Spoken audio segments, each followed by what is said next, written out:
Welcome to Kickin with the Rickens, redefining retirement.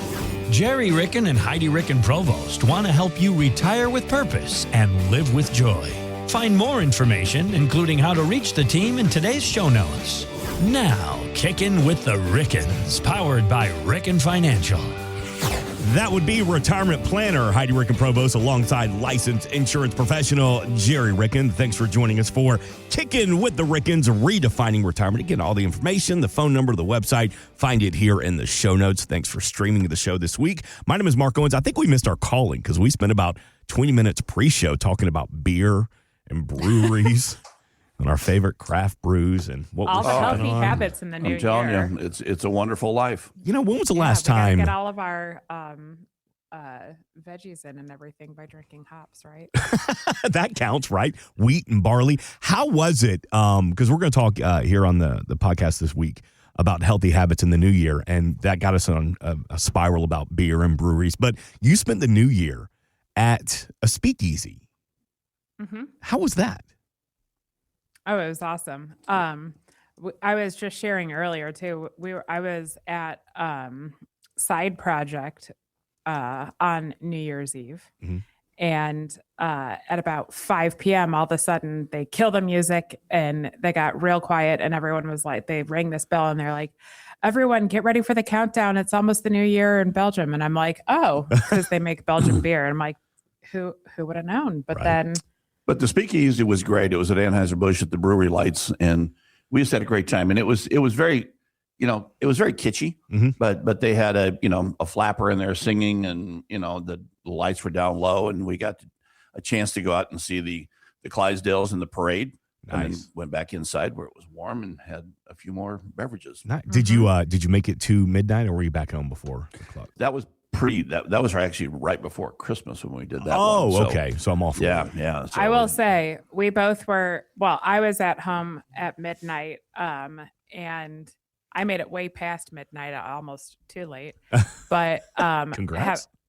Because I was playing a board. Excuse me. Because I was playing a board game.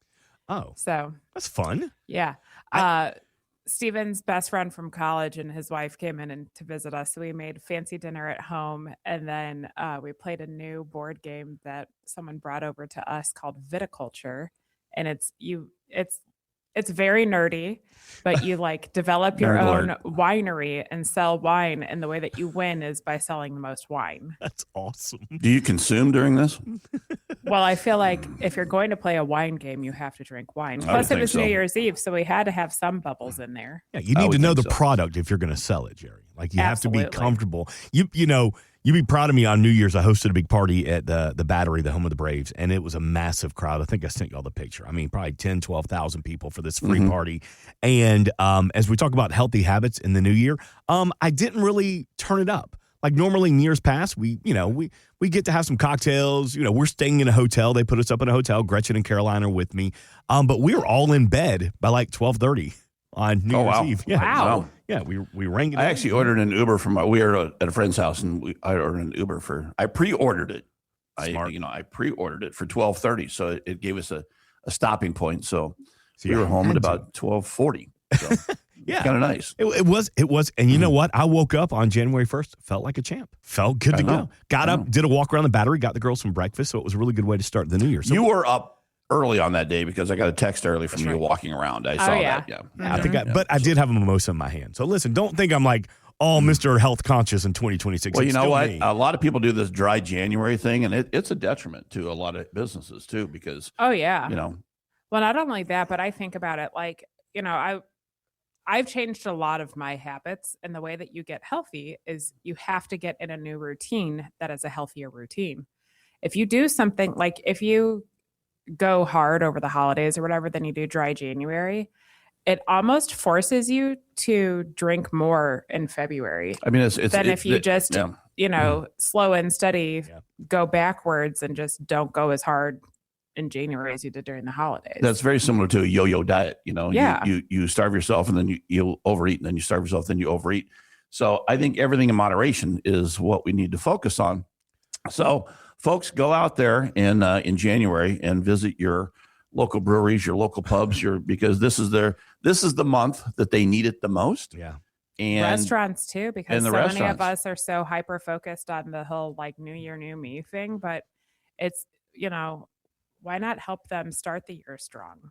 That's right. And there are so many, let's be real, it is more normal for people to not drink nowadays. Mm-hmm. So I'm not saying go out and get drunk everywhere you go, but enjoy a mocktail, enjoy, an appetizer, whatever. Just and one of our favorite things to do on a nice weekend is to actually go hiking and then go to a brewery. And we do that in Illinois. We go to the Salt Lick, hiking trail.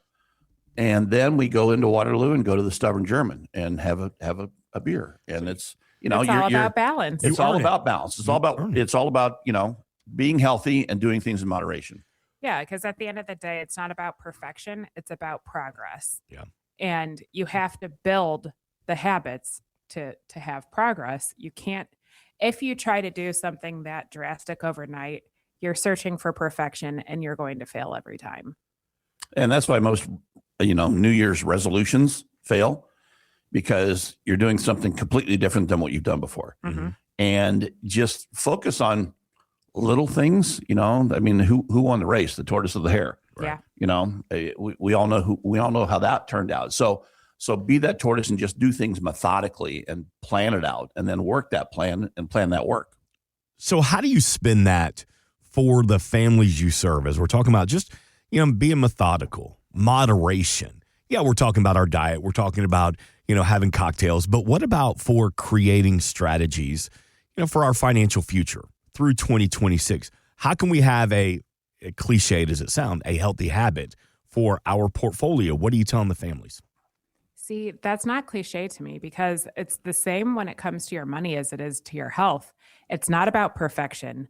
So many people try to time the market and, do all these things and DIY their entire strategy and portfolio and hyper focus on an area that they probably don't need to be focusing on, instead of just doing small habits that have very large results. And, I think when it comes to your money, it's all about healthy habits too. If you start the year off in debt, you're going to end the year in debt. If you start the year off not contributing to your retirement funds, you're going to end the year not contributing to your retirement funds. If you start the year off not focusing on tax planning, that's how you're going to end the year. So it's all, small little steps you can take to have huge results in the end. And I'd say some of the first steps you can take are, okay, when it comes to healthy habits outside of money, I want to move more daily. I want to drink more water, those kinds of things. Okay, if we're thinking about money, I want to pay off my credit card monthly. I want to do... I can't underestimate that one right there. Yeah. Paying credit cards off monthly is probably the most advantageous thing you can do from a financial perspective. Mm-hmm. And I don't, a lot of people start the year with an increase in their salary. Well, if you have an increased salary and you don't pay yourself first out of, that increase, you're going to probably have lifestyle creep that may get ahead of you. So, create that healthy habit, pay yourself first. What does that mean? That means if you don't have enough emergency funds built up right now, start by building up your emergency funds. If you do, then say you have a 3% pay increase, take 2% and put it in your retirement funds for the future and pay yourself that other 1% and do something with it. But if you've let lifestyle creep get the best of you, that's when we're sitting here having conversations when you're in your 60s and you don't have enough money saved because you didn't have the healthy habits of saving throughout your entire working years. And most people we meet with, Mark, do not know how much they spend on a monthly basis. And that's typical. That's typical for almost everyone we meet. They don't know how much they spend. Then when we say, okay, how much do you bring in? And how much do you save after it hits your bank account? And they say, well, we don't really, our savings isn't growing year to year. So we say, okay, well then what you bring in is what you spend. And they're shocked at the number. They said, there's no way we can spend that much. So we'll have that deep conversation, and then they realize, oh my gosh, how can we be spending that much money? Because they don't focus on it. They don't plan it. They don't really look at their credit card statements on a monthly basis. They just pay them. And your credit card statements are a great source to figure out where you're spending your money, because you may have subscriptions that you're no longer using anymore, but you're paying for them month after month after month, and you have no idea. That's actually one thing I just sat down and looked at myself to start the new year. You know, Stephen and I spent some time cleaning the house over between Christmas and New Year's. And then I was like, okay, if I'm cleaning my physical house, I should be cleaning my financial house too, because, you know, you got to practice what you preach. And I had like 4 subscriptions. I didn't even know what on earth they were. So I was able to cancel those because, you know, you click on something, you don't even know you're subscribed to it. And I also, I have Apple Pay on my phone just in case, God forbid, something happens. But I removed my credit card from every other, you know, thing that I shop from, so that it's an extra layer of thinking before you buy. Because it's so easy nowadays to just click and buy. If your credit card is linked to every place that you shop, you're never going to think about it. You just click, it comes, you know, you may or may not use it, you call it a day. And so often when we're having these conversations with people and they say, well, you know, first of all, it is the norm for every penny that comes into the bank account to get spent. But they'll be like, I don't think I spend that much money. Then you start looking at all the different click charges, you know, between Amazon and Target or Walmart or, you know, any of that kind of stuff. That or DoorDash or. Oh, yeah. Yeah. I mean, our problem is Amazon. Like our joint credit card is hooked up on Amazon, and I swear they ought to just make an Amazon hub at Cloudland Drive in Smyrna, because that Amazon truck stops by our house, you know, probably 2 to 3 times a week. And it's just because it's so easy. You log on, I find what I want, put it in the cart, buy it, done, in and out in 3 minutes. See, everyone gives me trouble here. I send all packages to the office versus my home because I save about 1% in taxes between the 2 zip codes. But I don't shop in a store unless I'm buying groceries, really. You know, everything else is online. Yep. And speaking of buying groceries, when you do go to the grocery store, I want you to do one thing, and that is eat something before you go. Yeah, because your grocery bill, if you go on an empty stomach versus being comfortable or full, you will be amazed at what you do not buy. You know, because or what you do buy when you go in hungry, because that's just basic common sense. But a lot of people just go before dinner, and they're hungry, and all of a sudden, instead of just some half and half, they come out with a half a grocery store. You know, and if you know you're going to fall prey to that, then do an Instacart pickup. Have someone else do the shopping for you, and if you won't, you know, you choose what you want, but then you go and you pick it up so that you don't have to walk through the aisles and grab a bunch of extra stuff you don't need. You know, the other thing that the biggest problem that I could do is go to Costco without a list. Oh my gosh, that's exactly what I was just going to say, Mark. Because then I know what we need, but for some reason I'm gonna walk out with, you know, a pair of socks, 4 new tires, and 3 gallons of mayonnaise. You know, and Sheila and I go to Costco a lot. When we go to Costco, she likes to go with me. I don't necessarily like to go with her because she's a shopper, I'm a buyer. And the difference is I have a list and I buy, and I just go through the store and I pick it up and I leave. Yep. And then she wants to meander and, oh my gosh, look at this and look at that. And if it's not on the list, I don't buy it. Yep. And she just doesn't care for that. But she has found some good bargains, I will say. That's awesome. That's also why I don't shop with my dad or my husband. Because we're buyers. You're buyers, and Mom and I are shoppers. I love to window shop. You know, that doesn't mean I'm going to buy everything in sight, but sometimes you don't know what you're going to miss if you don't walk around. That's right. Especially at Costco. Shopping is a sport for you guys. It certainly isn't for me. So what would you tell people? Saving is too. Let's talk about that. It's not how much you spend, it's how much you save. Oh yeah, I saved so much today. I'm like, you know what you spend to save that. So as we kick off the new year and we get into it and we're thinking about, we're going to get serious about our budget. We're going to get serious about our savings, Heidi. what would you tell people about how to create those healthy habits financially for your portfolio? What's the first step to take? Honestly, the first step is putting eyes on it. If you don't know how much money you have, some people don't know what their take-home pay is, and then they have no clue how much they're spending, or, just put eyes on it. I had a meeting just a couple weeks ago, and the person who came in to meet with me, they brought all their statements and everything. They were in unopened envelopes. They hadn't even opened it and looked at it. The money is going to be there no matter what. You need to put, even if you don't want to, you need to put eyes on all of your different strategies and how much money you have coming in and going out and what you have saved. Simply the first step is to just make yourself aware. And one of the things that we find is, and it always astonishes me, that some people are working for an employer who has a 401k plan, and there's a match in that 401k, and they don't contribute enough to maximize the match. That is free money to you folks. You need to be taking advantage of the money that's sitting on the table. That's like leaving $10 on the table instead of picking it up.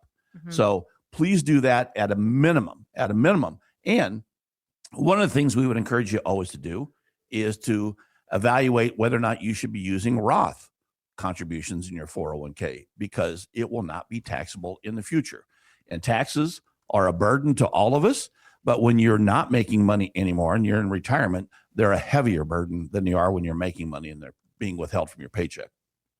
At the end of the day, what you're doing is probably not wrong. But if you want to maximize all of your efforts for the future, reach out and have a meeting with us. We'd love to schedule a complimentary consultation and just give you some peace of mind to see if you are doing the right thing. Because like you ask, Mark, no one knows where to begin. Mm-hmm. And if you do, then you're probably sitting in the same shoes as Gerry and myself, and you do what we do on a daily basis. Yep. But, it all just starts with simply putting your eyes on everything and seeing if you're doing the right thing. And that's going to include having a professional's guidance, because we don't want you to DIY and let things fall apart. Get ahead of the issues for the future. And it simply starts with a phone call. So, you can see all of our info in the show notes, or give us a buzz at 314-207-6211. Head over to rickenfinancial.com, RICKEN financial.com. And let's see if we can help you out starting the new year strong, so that you have some healthy habits that will stand the test of time for your financial future. I love it. Healthy habits in the new year, mentally, physically, and financially, with the help of the team at Ricken Financial. Again, find all the information, the website, the phone number, find it all here in the show notes. Well, thank you so much for downloading and streaming this week's Kickin with the Rickens, Redefining Retirement. We are back next week, but before we get out of here, Heidi, Ricken, Provost, Gerry, Ricken, take us home. Every day's a holiday. Life is short, laugh hard. This has been Kickin with the Rickens, Redefining Retirement. Insurance products are offered through the insurance business Ricken Financial LLC. Ricken Financial LLC is also an investment advisory practice that offers products and services through Impact Partnership Wealth LLC, a registered investment advisor. IPW does not offer insurance products. The insurance products offered by Ricken Financial LLC are not subject to investment advisor requirements. Investing involves risk, including the potential loss of principal. Any references to protection, safety, or lifetime income generally refer to fixed insurance products, never securities or investments. Insurance guarantees are backed by the financial strength and claims paying abilities of the issuing carrier. This podcast is intended for informational purposes only. It is not intended to be used as the sole basis for financial decisions, nor should it be construed as advice designed to meet the particular needs of an individual situation. Ricken Financial LLC is not permitted to offer, and no statement made during the show shall constitute tax or legal advice. Our firm is not affiliated with or endorsed by the U.S. government or any governmental agency. The information and opinions contained herein provided by third parties have been obtained from sources believed to be reliable, but accuracy and completeness cannot be guaranteed by Ricken Financial LLC. Please remember that converting an employer plan account to a Roth IRA is a taxable event. Increased taxable income from the Roth IRA conversion may have several consequences. Be sure to consult with a qualified tax advisor before making any decisions regarding your IRA. Tax preparation and tax advisory services are offered through Ricken Financial. These services are not offered by IPW and are not subject to investment advisor requirements. These services referenced are an outside business activity not offered through or supervised by IPW.